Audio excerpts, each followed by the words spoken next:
All right, we are here for a change of plea. I do have a change of plea form in my hand. Are we ready to proceed? Yes, sir. Right now, so you solemnly state that the testimony given in this matter, happening before this court, will be the truth, the whole truth, and nothing but the truth, so help you God. For the court's record, please state your full name. Quiñones. My understanding is you wish to enter a plea of guilty to count 1 and count 85 of the indictment. In exchange for pleading guilty to count 1 and count 85, the balance would be dismissed.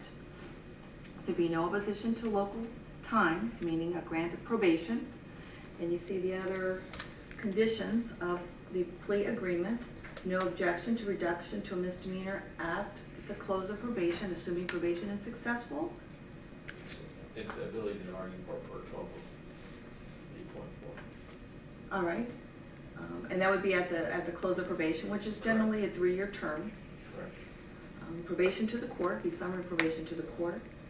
And also there's an expungement motion which your attorney, you could file, as is true with anybody else at the close of probation, to seek to expunge the matter.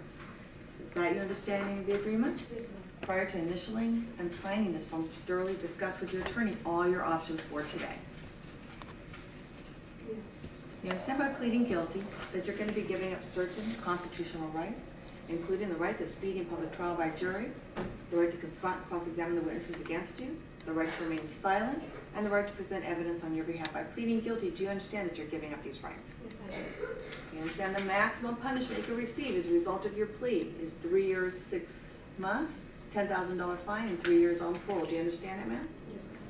You understand you must pay a restitution fine, and that if you are not a U.S. citizen, this plea of guilty may result in your removal, deportation, exclusion from admission to the U.S., and denial of naturalization. Do you understand?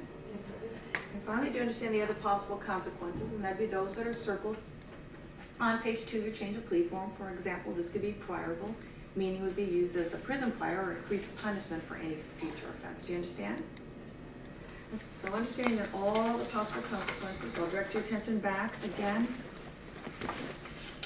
to count 1 and count 85 of the indictment. Let me take a look at the factual basis. All right, so as to count 1, a violation of Penal Code Section 182A1, and that is conspiracy. As to that count, ma'am, how do you plead, guilty or not guilty? Guilty. And again, is that because, and I'm looking at the factual basis that is on the change of plea form, that you did unlawfully conspire with others to commit the crime of offering of valuable things to a member of the governing board of the school district in violation of Penal Code Section 182, again, A1. Is that true? Yes. And as to count 85, a violation of Government Code Section 85903, again, the court does have as an attachment to the change of plea form, and that is that you received, reviewed, and understood and biannually voted on Sweetwater's Conflict of Interest Code delineating the Form 700 reporting requirements set to the Sweetwater Board by the superintendent. In 2007, you were elected school board member of the Sweetwater Union High School District. You accepted gifts from Henry Amagabla in 2007 with a total value of $1,136, and I see in excess of $500. It should just read that in excess of $500. Okay, so delete the 1,001. Right. Hopefully it was crossed out. That would line it out. It looked like an underline, so I'll cross that out. With a total value, and I've done that, in excess of $500, and that you did not report them. The maximum amount of gifts one may receive from one source per year as of 2007 was $390. Henry Amagali provided these gifts with the intent to influence my vote on business awarded to Gilbane, his employer. It is the factual basis that I have. Is that true, ma'am? Yes. People satisfied? Yes, sir.